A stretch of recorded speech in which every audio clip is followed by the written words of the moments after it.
नमस्कार। अभिनव कहानियाँ में आपका स्वागत है। हमारी आज की कहानी है बच्चा नहीं है वो। माँ, बेटा और बहू तीनों खाने की मेज पर बैठकर खाना खा रहे थे। खाना खाते खाते बेटा अपनी पत्नी से बोला, अनीता, तुमने आज भी दाल रोटी ही बना दी।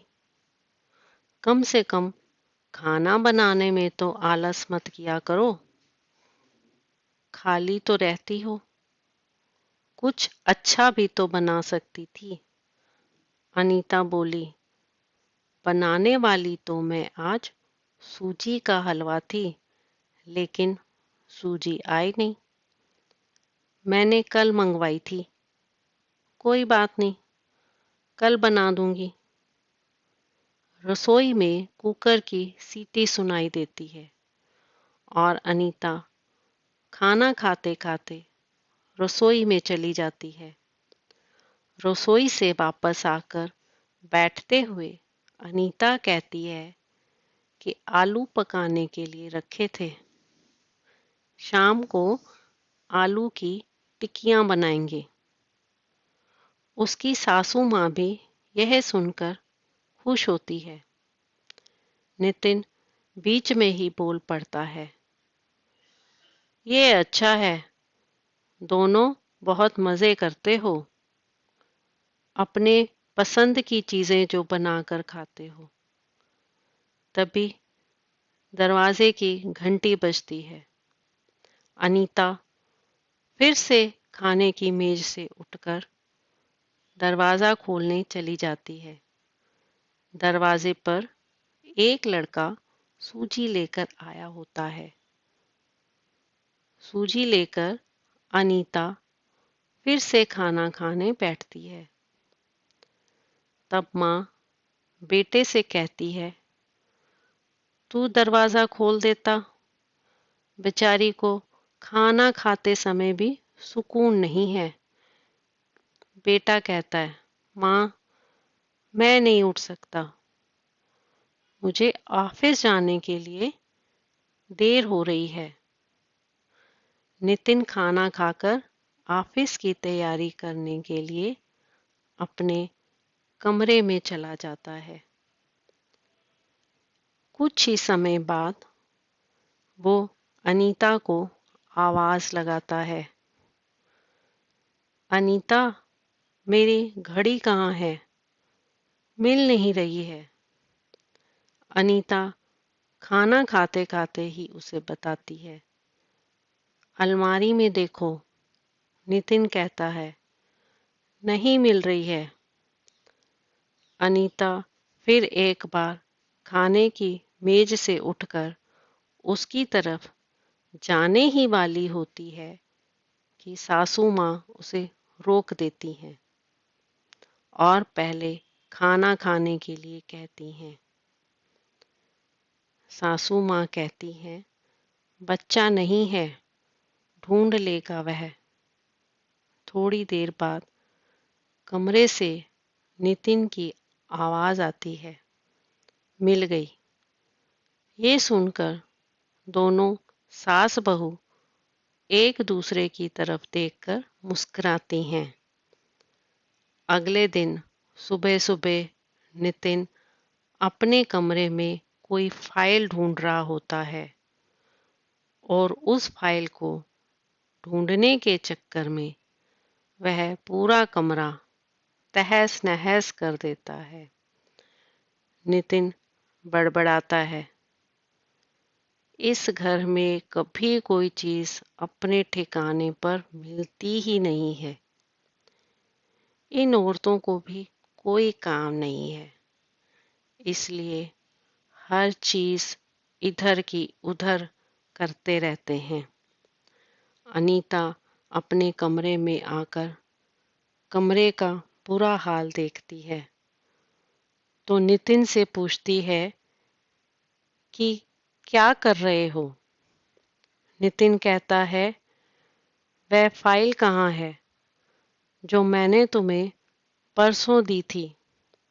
अनीता तुरंत वह फाइल निकालकर नितिन के हाथों में थमा देती है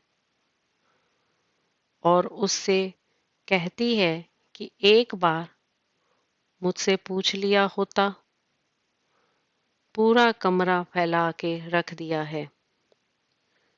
नितिन उल्टा अनीता को ही डांट देता है और कहता है, ठीक है, अगर पूरा कमरा फैला दिया है तो तुम्हें और काम भी क्या है, यही काम पूरा दिन करती रहना।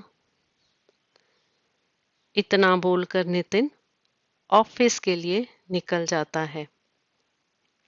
पति पत्नी की ये बातचीत माँ भी सुन रही होती है, जिसका नितिन को पता नहीं होता। अब माँ और अनीता नितिन को सबक सिखाने की सोचती हैं। अगले दिन सुबह सुबह जब नितिन नींद से जागता है तो अनीता को चाय के लिए चिल्लाकर आवाज लगाता है। पास ही में सोफे पर बैठी माँ उससे कहती है, अनीता नहीं है, वह अपनी माँ के घर गई है, कोई जरूरी काम था। नितिन फोन निकालकर अनीता से बात करने लगता है। तब माँ उसे रोकते हुए कहती है, फोन मत कर, माँ के घर ही तो गई है, आ जाएगी 2-3 दिन में। नितिन फोन रख देता है और माँ से कहता है कि माँ चाय। तभी माँ बोल पड़ती है, हाँ हाँ, 2 कप बनाना, मैं भी पीऊंगी। बेमन से नितिन रसोई की तरफ जाने लगता है चाय बनाने के लिए। तब माँ फिर से खड़े होते हुए कहती है, अरे बेटा रुको। नितिन को लगता है कि माँ उसे रोककर चाय बनाने चली जाएगी, लेकिन माँ कहती है कि मेरी चाय में थोड़ी चीनी कम डालना। नितिन चाय बनाकर लाता है। माँ और बेटा दोनों चाय पी रहे होते हैं। तब माँ बोलती है, अच्छी बनाई है। लेकिन अनीता जो चाय बनाती है उसमें तुलसी की कुछ बूंद पत्तियां डाल देती है। उसका स्वाद ही अलग आता है। बेटा कोई बात नहीं, अगली बार जब तू चाय बनाएगा तो ध्यान रखना। नितिन माँ की तरफ देखता ही रह जाता है।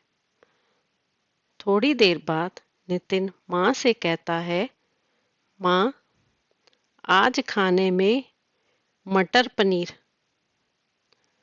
माँ फिर से नितिन की बात काटते हुए कहती है, अरे वाह, आज मेरा बेटा मुझे मटर पनीर खिलाएगा। अच्छा है, अच्छा है, काफी दिनों से मटर पनीर खाने की इच्छा हो रही थी। नितिन कहता है, माँ मैं तुम्हें मटर पनीर बनाने के लिए कह रहा था। माँ कहती है, नहीं बेटा, मेरे घुटनों में बहुत दर्द रहता है, मैं इतने घंटों तक रसोई में खड़ी नहीं रह सकती। नितिन अपना फोन निकालकर रेस्टोरेंट से ऑर्डर करने लगता है। तब माँ उसे रोकते हुए कहती है, इस उम्र में मेरा पाचन अच्छा नहीं रहता। बेटा मुझे गैस हो जाती है और तुम मुझे बाहर का खाना खिलाना चाहते हो। तू तो अपनी माँ से प्यार ही नहीं करता। नितिन ना चाहते हुए भी घर का खाना बनाने के लिए रसोई में चला जाता है। 1 घंटे बाद खाना बन के तैयार हो जाता है।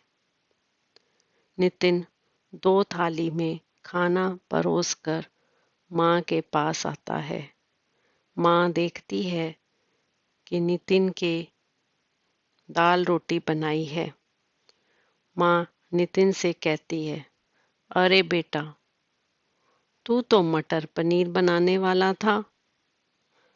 नितिन कहता है, माँ, यह आसान था बनाने के लिए। माँ कहती है, अनीता होती तो मुझे आज मटर पनीर बनाकर ही खिलाती। चलो, कोई बात नहीं, मैं कहाँ हर दिन मटर पनीर खाती हूँ। आज भी दाल रोटी ही खा लूंगी। आ बैठ, साथ में मिलकर खाते हैं। दोनों बैठकर खाना खाने लगते हैं। नितिन ने पहला निवाला मुंह में रखा ही होता है कि माँ उसे कहती है, अरे बेटा, दाल में नमक थोड़ा कम है, जाकर जरा नमक ले आ। नितिन खाते खाते उठता है और रसोई से जाकर नमक लेकर माँ को देता है। फिर अपना खाना खाने बैठता है। बीच में ही माँ खांसने लगती है और नितिन से कहती है, अरे बेटा, खाना गले में अटक गया है, थोड़ा पानी लेकर आ। नितिन फिर से खाना खाते खाते उठता है और पानी लाकर माँ को देता है। इन सब से नितिन के मुंह पर परेशानी साफ देखी जा सकती है। नितिन को आज महसूस भी हो रहा होता है कि जैसा बर्ताव वह अनीता के साथ करता है, उसे कितना बुरा लगता होगा। हालांकि अनीता के मुंह पर कभी उसने शिकन नहीं देखी थी। माँ यही नहीं रुकती। खाना खाने के बाद माँ नितिन को थालियां धोने के लिए कहती है। फिर माँ अपने बिस्तर पर आराम करने लगती है। तब नितिन को चादर ओढ़ाने के लिए कहती है। उसके बाद जब नितिन कमरे से जा रहा होता है, तब उसे रोककर पंखा कम करने के लिए कहती है। इन सब कामों से नितिन परेशान हो जाता है, लेकिन कुछ बोल नहीं पाता। अगले दिन सवेरे सवेरे नितिन खाना बनाने के लिए सब्जियां काट रहा होता है, लेकिन उसका ध्यान सब्जियों पर नहीं होता। वह अनीता के बारे में सोच रहा होता है और पछतावा कर रहा होता है कि वह कितना गलत था। अनीता का काम आसान नहीं है। तभी बेख्याली में उसकी उंगली कट जाती है। उससे खून बहने लगता है और वह बेसिन में अपनी उंगली धोने के लिए चला जाता है। तभी अनीता उसके पास आकर उसके हाथों में पट्टी बांधने लगती है। यानी कि अनीता कभी माँ के घर गई ही नहीं थी। ये तो सास बहू की योजना थी, जिससे वह नितिन से छुपकर उसी घर में रह रही थी। नितिन अनीता को देखकर काफी खुश हो जाता है। वह अनीता से कहता है, घर का काम हम दोनों मिलकर करेंगे। अनीता पूछती है, ऐसा क्यों? नितिन कहता है, मैं घर का काम सीख जाऊंगा और घर अगर हम दोनों का है तो घर का काम भी हम दोनों का है। तो दोस्तों, आपको आज की कहानी कैसी लगी?